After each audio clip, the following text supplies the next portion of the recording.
Wednesday, the 27th of January, 2010.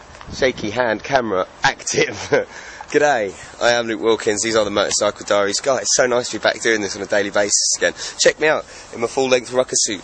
I am so warm and toasty and going to be dry as well.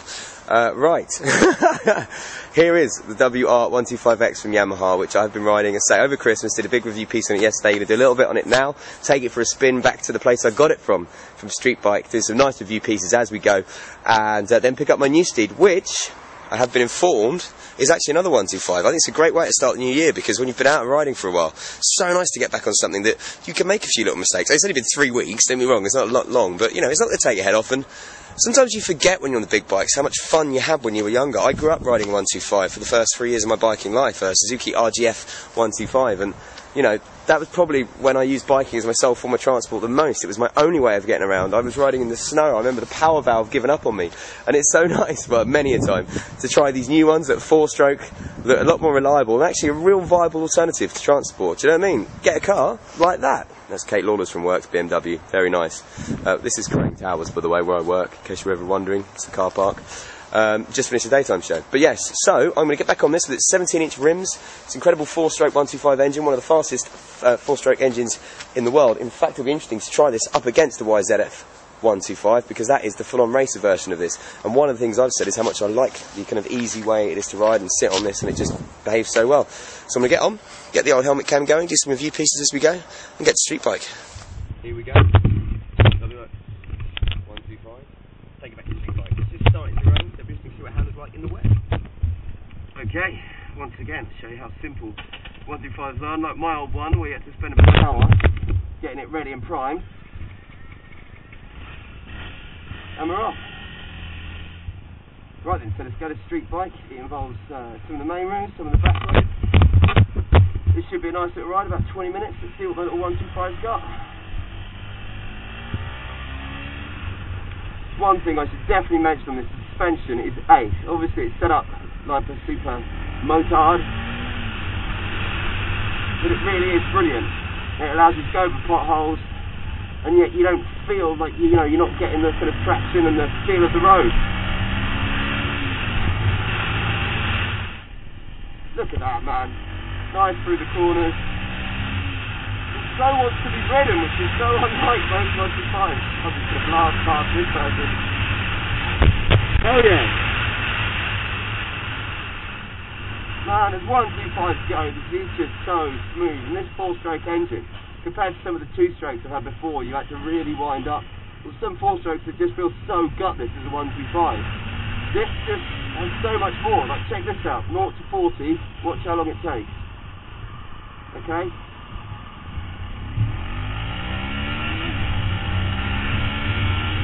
I mean, 30 I'm doing 40 now, that's perfect. I mean, look at that.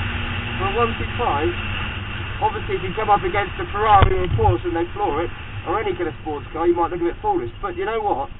For what you need around town, this is amazing. And, unlike a scooter, it gives you a real riding experience. You can learn to lean into corners. You can give it some tap. Look at this. Just got my knee down there.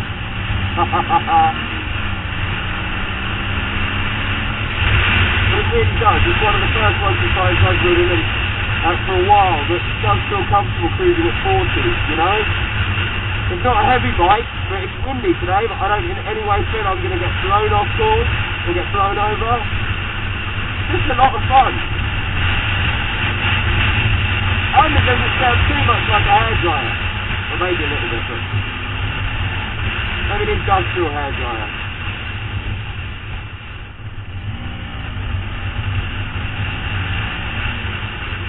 That's another great thing. I know I mentioned it yesterday, but it's true. When you've got a big bike, filtering isn't as easy, because A, you don't want to scratch your bike, B, it's a lot bigger. This thing is one of the narrowest things I've ridden, up with a van. You really don't have to worry about hitting out. Which is northern for nothing, by the way. God knows why I said that when I'm from Epsom. Hey, I like northern people, what can I say? Check out the lead here. Flip it over, flim flam. Beautiful. Oh, there's a lovely example of the flim flam you do in the S's down at Donington, if you're a good rider. not like me.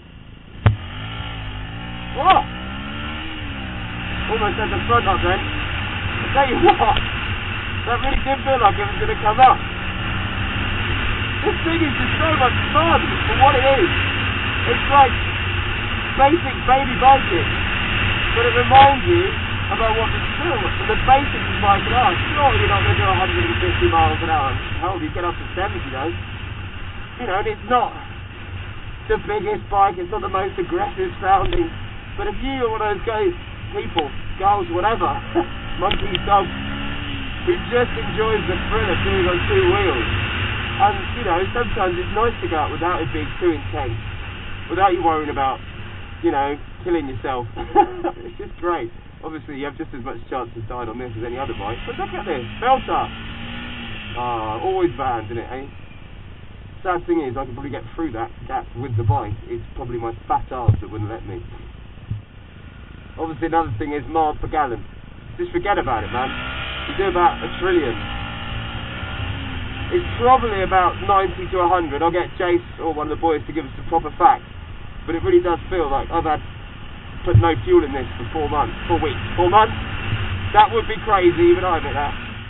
So Suzuki Van versus Yamaha WR125. I love that bike, to say that Van.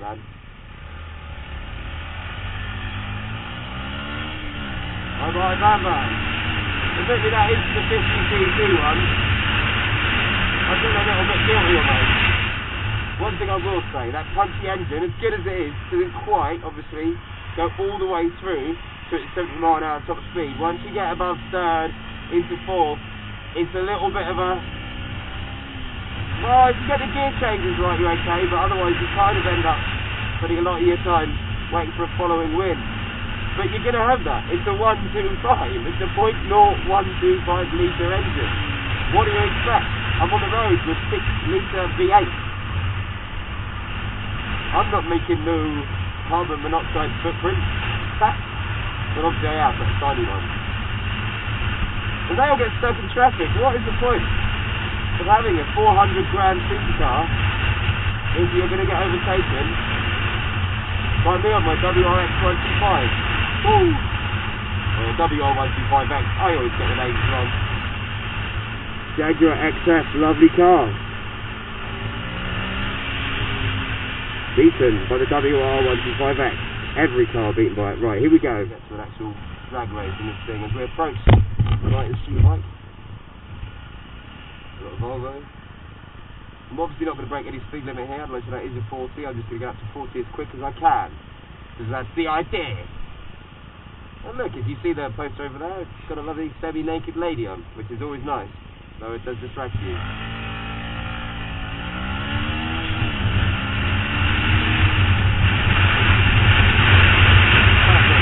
Lovely. So here we are, the mighty street bike in hell's own where the Diaries all began, really. And it really was down in here. This is like a puppy dog of a bike, man. Wants to be played with, wants to be chucked around. Not that you should chuck around puppies, by the way. You know what I mean. There is no denying this is one fun motorbike to ride. As you'll probably tell from the onboard footage, if you can hear me, because it was windy today, and the maniacal laugh from the smile on my face is just so much fun.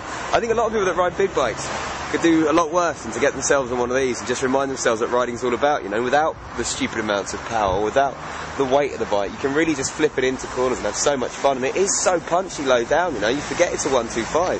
That 4-stroke engine.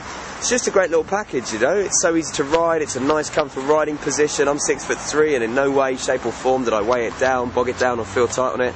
And I just had a hell of a lot of fun over the last few weeks with this. But I am here now at Street Bike, so what I'm going to do is end this diary. I'm going to get into a special talk on the bike for its features and benefits, and then pick up my new bike, which I believe is the Yamaha WR125, the racer version of that. Sweet.